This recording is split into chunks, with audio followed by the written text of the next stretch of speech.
Hello guys, welcome back to Quick Guide. I'm back with another video, and in today's video I'm going to teach you how to hide last seen time on WhatsApp. For that, first of all, open up your WhatsApp.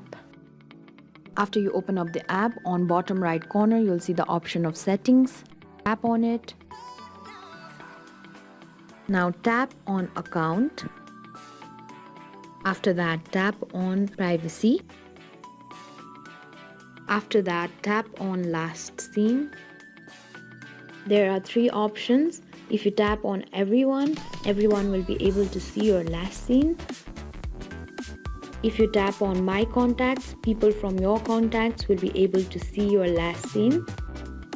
And if you tap on nobody will be able to see your last seen, and you won't be able to see other people's last seen. To hide your last seen, tap on nobody and go back to privacy.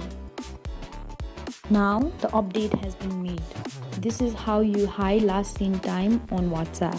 I hope this video was helpful to you. Don't forget to like, share and subscribe to the channel.